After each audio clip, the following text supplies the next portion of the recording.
Politiques, journalistes, ils ne le savent pas encore, mais dans l'ombre, ils sont sous étroite surveillance. Leur position sur les pesticides, soigneusement répertoriée. Nous avons découvert que des centaines de personnalités auraient été secrètement fichées.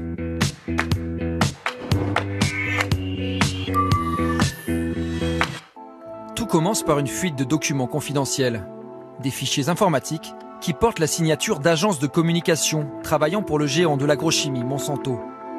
Depuis des années, l'herbicide vedette, le glyphosate, suspecté d'être cancérogène, est sous le feu des critiques.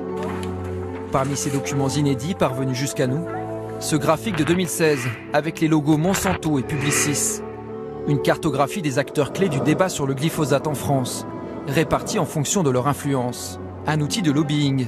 Le PDG de Publicis Consultant, arrivé après les faits, admet que sa société a participé à un fichage de personnalités, selon lui, uniquement sur la base de données publiques. Une seconde agence de communication, Fleischmann Hillard, aurait quant à elle utilisé en 2016 un autre fichier. Adresse privée, téléphone sur liste rouge, 200 personnalités sont évaluées sur plusieurs thématiques, des OGM aux pesticides, avec des notes de 0 à 5 en fonction de la crédibilité, l'influence et le degré de soutien à Monsanto. Nous découvrons que même notre voisin de bureau, spécialiste environnement, a été fiché. Yves Ginca, journaliste, France 2. Ton niveau de soutien à Monsanto, c'est 2 ou c'est faible? C'est quand même extrêmement précis, ça va loin, c'est du fichage et... C'était pas au courant? Absolument pas, c'est stupéfiant. D'après la loi, tout citoyen fiché doit en être informé. Tenir un listing illégal est passible de 5 ans de prison et 300 000 € d'amende.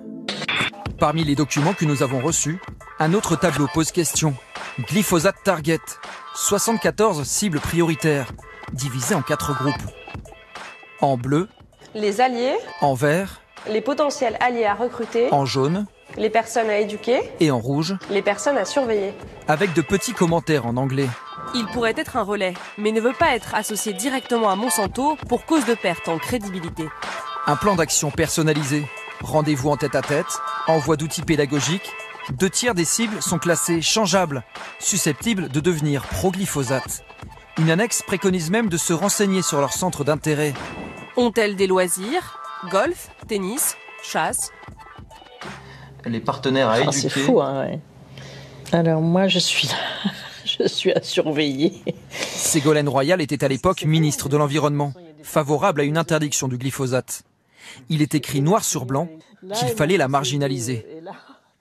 C'est une découverte très, très importante parce que ça prouve qu'il y a des stratégies objectives de démolition des voies fortes. Je vois aussi qu'on cherche à m'isoler. Vous imaginiez qu'ils allaient aussi loin? Non. Non, parce qu'il y a un outil, derrière on voit qu'il y a un outil informatique sophistiqué, très sophistiqué, et qu'il y a beaucoup d'informations. Vous vous rendez compte, il y a le conseiller de l'Élysée, le conseiller de Matignon, qui sont identifiés et qui sont repérés comme pouvant changer la vie. En 2016, même les opinions privées des hommes de l'ombre du pouvoir, comme ce haut fonctionnaire, étaient scrupuleusement notées. Je considère que je n'ai pas à être surveillé par une entreprise. Clairement, ça me pose question. Parce que je n'ai pas à rendre compte à cette entreprise, je n'ai pas été en contact avec elle. Moi, je suis surpris à un moment donné qu'elle détienne des informations sur moi de ce type. Bon, c'est une chose. Et ensuite, qu'elle me classe comme une personne à surveiller. Ça me dérange beaucoup. Contactée, l'ANSES, l'agence chargée de réglementer les pesticides, dont 2 membres sont classés à surveiller, se dit scandalisée. L'Institut de recherche INRA, dont 4 scientifiques sont classés potentiels alliés à recruter, nous fait savoir qu'elle s'étonne de ces pratiques et les condamne fermement. Nous avons même appris à l'actuel ministre de l'Agriculture, Didier Guillaume, qu'il était fiché et considéré comme retournable, à l'époque où il était sénateur PS. Quant au journal Le Monde, sa réponse a été de porter plainte pour fichage illégal de 5 de ses salariés. À quoi ont servi ces fichiers? Journaliste à Ouest France. Apparemment, je pourrais changer d'avis. Patrice Moyon est classé jaune. Jaune, c'est-à-dire à éduquer, pour ne pas dire à rééduquer. Pour moi, il y a une intention de manipulation dans cette façon de travailler. et à un moment réussir à introduire le doute sur certaines questions ou faire passer des idées. Il est possible que vous ayez été manipulé même sans vous en rendre compte? Il y a ce risque-là, oui. Il y a ce risque-là. À l'époque, Fleischmann-Hillard lui a effectivement envoyé de nombreux messages. Selon lui, l'agence aurait tenté d'influencer ses articles. Des informations poussées par Monsanto. Il y a Fleischmann qui m'apporte des éléments de langage. La proposition de reprendre des citations ou des paragraphes entiers qui constituent leur argumentaire.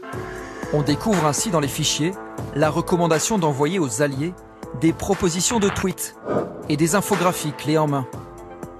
Dans la catégorie potentiel allié à recruter, jugé prioritaire, le sénateur de la Manche, Jean Bizet, au discours bien rodé sur la molécule.